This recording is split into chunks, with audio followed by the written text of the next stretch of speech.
The lockdowns of the recent pandemic brought about a bunch of change for people, especially when their regular employment became affected. Some people were lucky enough to find something that they like to do during this time, some managing to monetize it too. Ella and Kai are a great example of this. Their natural inclination of public frolicking and exhibitionism led to them releasing this type of content on Pornhub, and they quickly racked up a lot of views and developed a following. It must have been around that time when I also discovered them and joined their growing fans.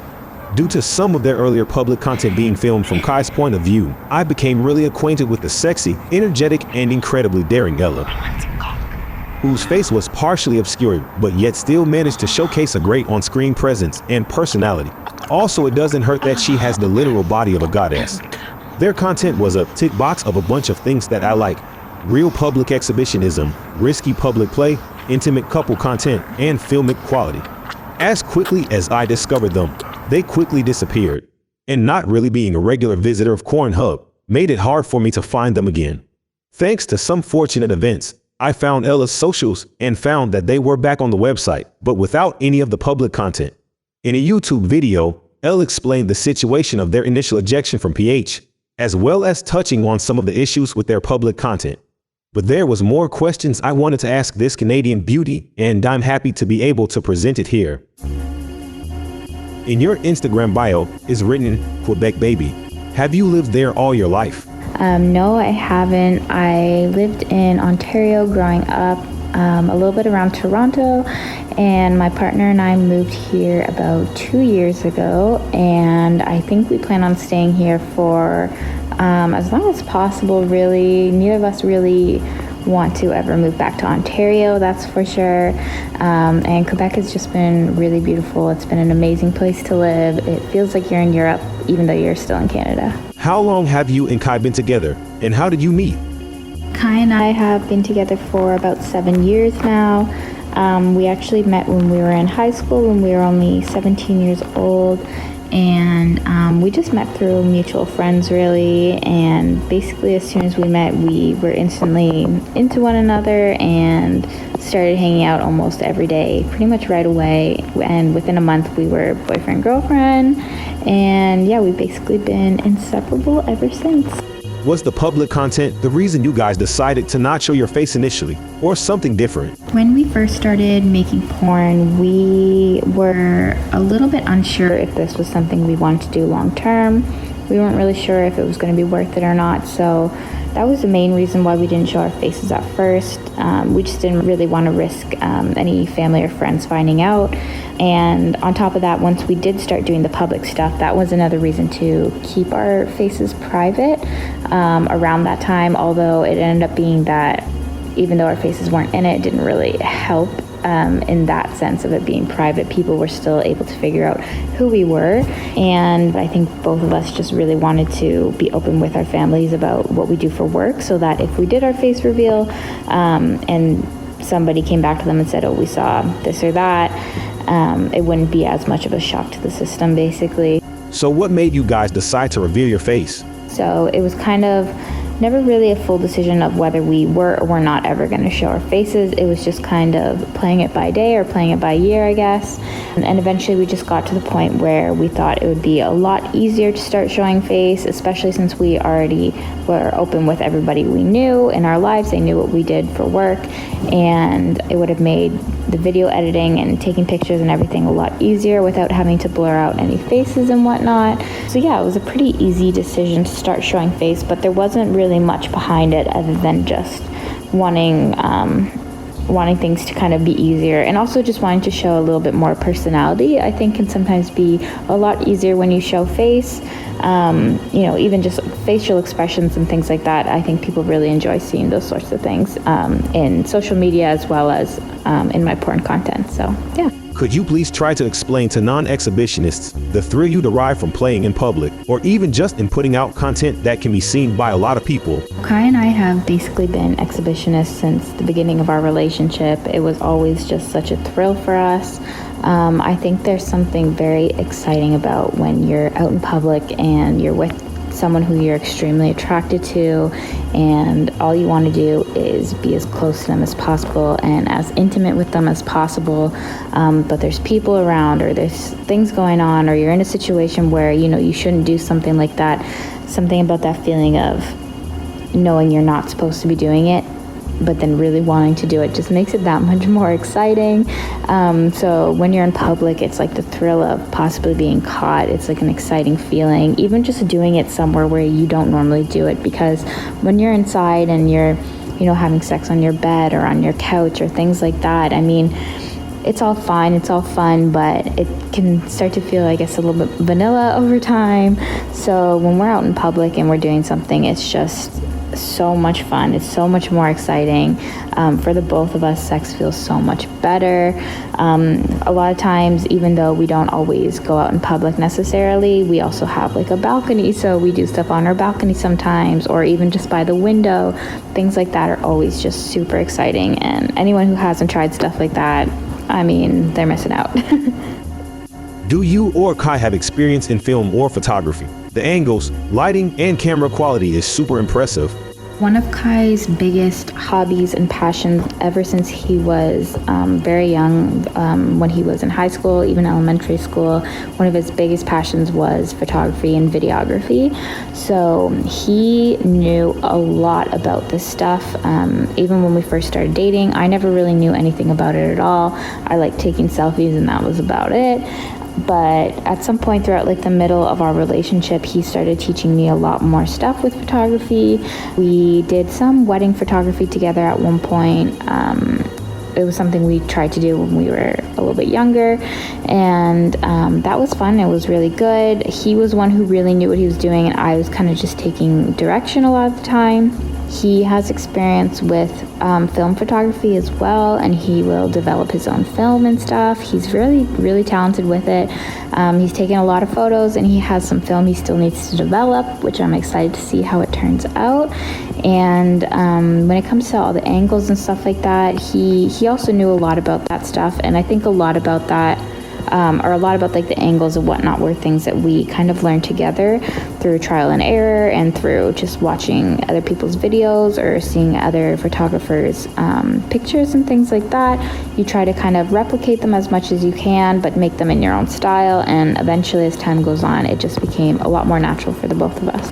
What equipment and toys do you guys use? When it comes to filming, I prefer using a phone just for the ease of it all. We also really like using the GoPro. I think both of us like the quality of the GoPro a lot more, but we both like the ease of a phone sometimes. And I think GoPros we really like for the angles. And we will sometimes use professional cameras. We kind of use different ones from time to time. We definitely like those for the quality, although Kai doesn't really like using them for POV, for example, because sometimes it's just bulky and in the way. But as like a stationary camera for videos, those are really great to use. And my boyfriend will usually edit on his desktop computer, and if I'm gonna edit a video, it'll usually be on the laptop, or if it's a very, very small video, I might just edit it on my phone. But both of us have, you know, been editing and doing this for a few years now.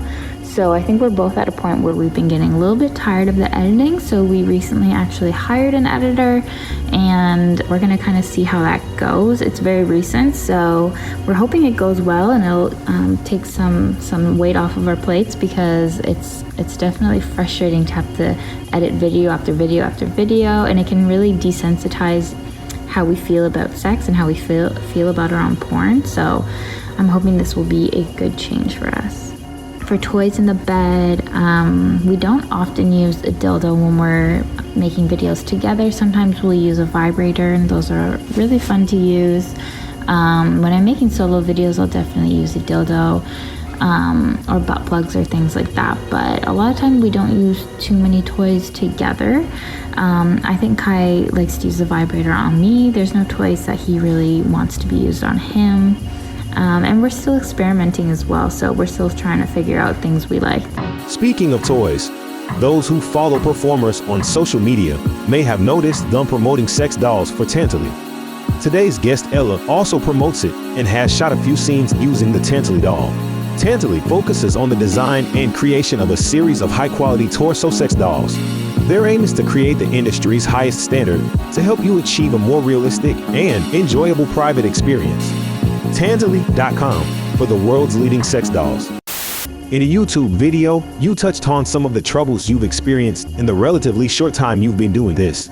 I think that all creators, whatever the type of content they make, have a common issue with platforms either banning or demonetizing them without any real explanation needed to be given. You're currently on OnlyFans, who have famously done this also. Do you think you've developed enough loyal fans to where you could potentially make your own independent platform and have your fans follow you there? Or does that not really interest you? Social media is extremely hard on sex workers.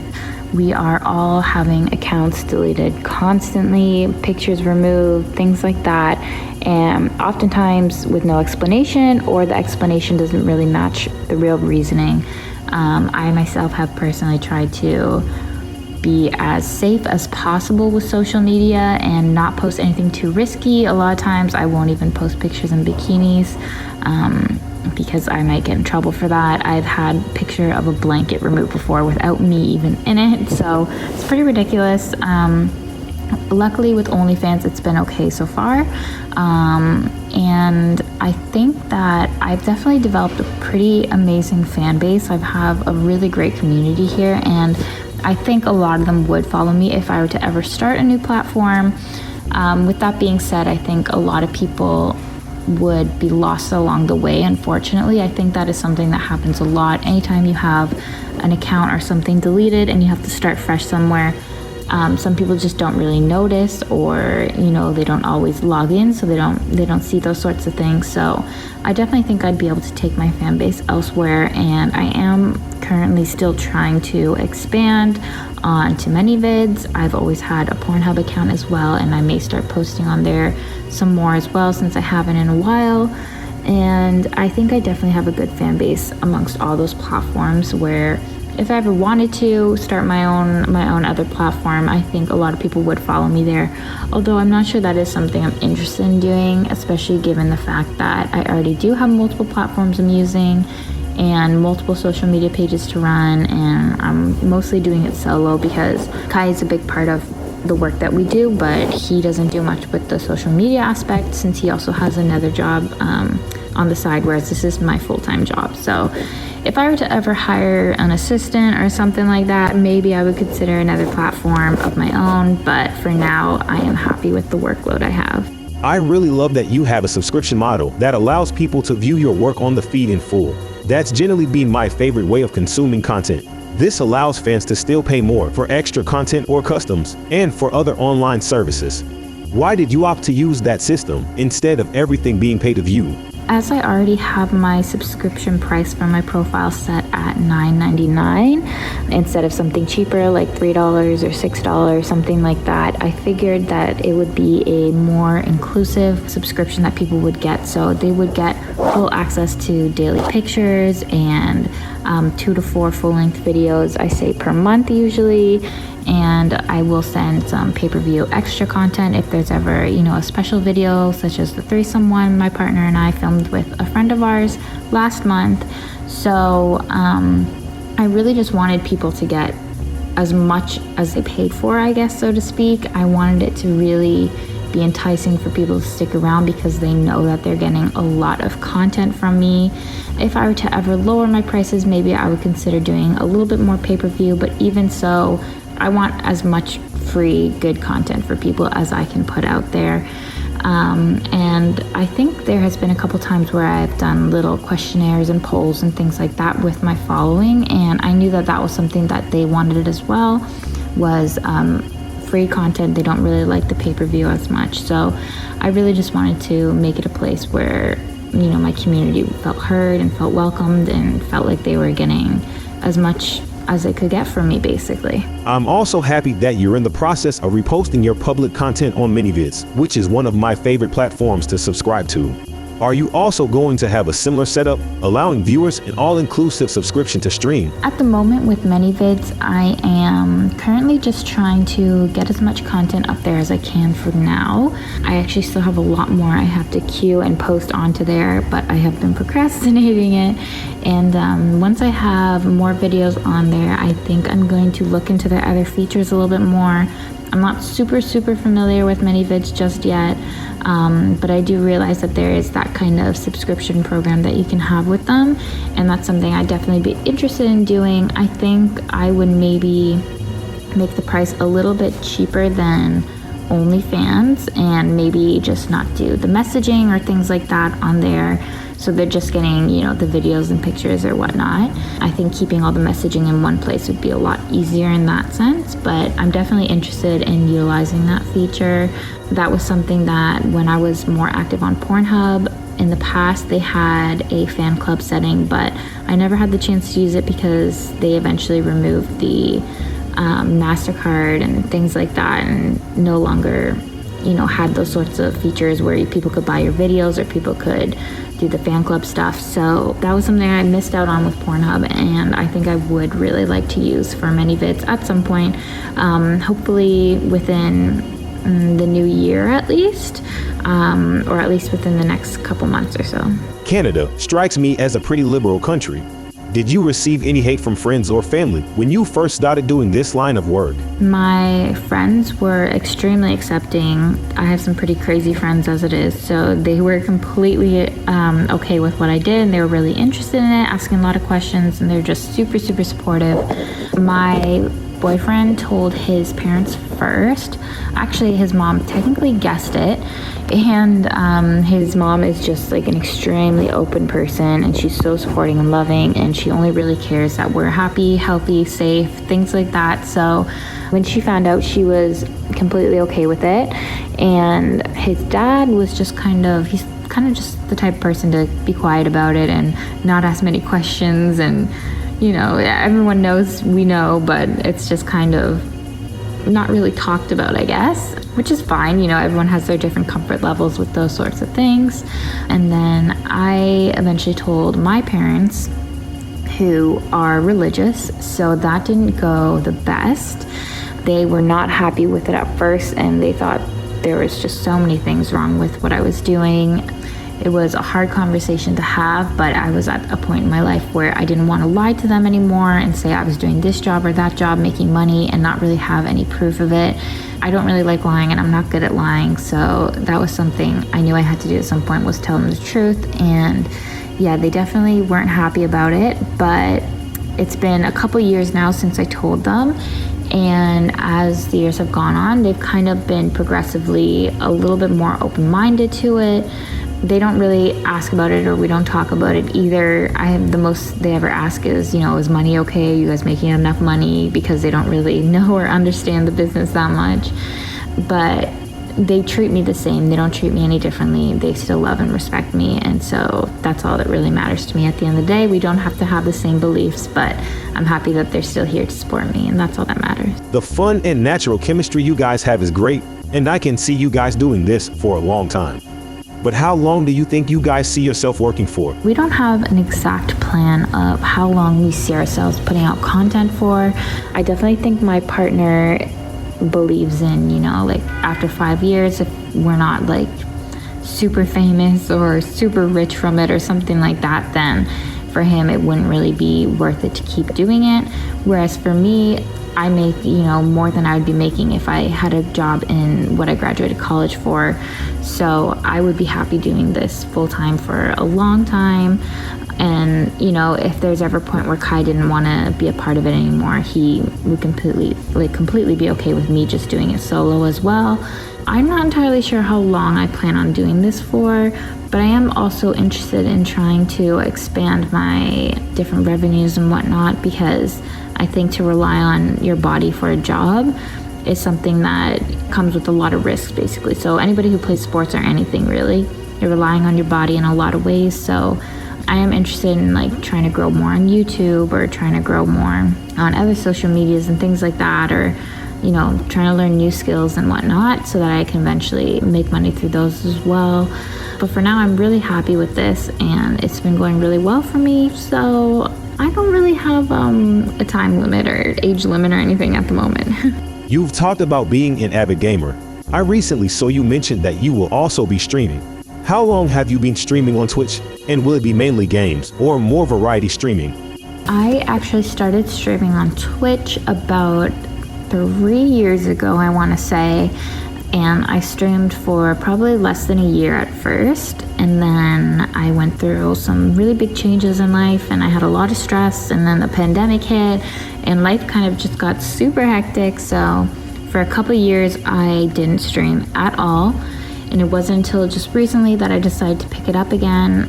So since I picked it up again, I've only really been streaming for a couple weeks, and I really want to try to do a variety of streams. I have to kind of familiarize myself a little bit more with Twitch and streaming, as it's not something I'm super natural with, and I'm still kind of learning the ropes of it all. But for now, I've been playing a lot of Apex Legends, which is my favorite game that I've been playing for years now as well. So that is definitely going to be the main aspect of my Twitch, at least for right now. But I want to do some maybe like food eating videos, like the mukbang videos. I think even just some like playing new games or fun games or horror games, things like that would be fun to do. I don't have a hot tub. If I had a hot tub, I would definitely do some hot tub streams. Yeah, I'm definitely going to just figure it out. I have my Discord set up, and I have a chat category, I'm not sure the exact word, called Stream Ideas. So any of my fans and followers can go there and leave me different ideas, which is definitely great because I'm always interested in figuring out new things, and I definitely want to cater to my fans as well. So yeah. What is some future plans and desires you have for yourself and as a couple, both in and outside of adult work? In the future, I'm not sure near in the future because we're still pretty young.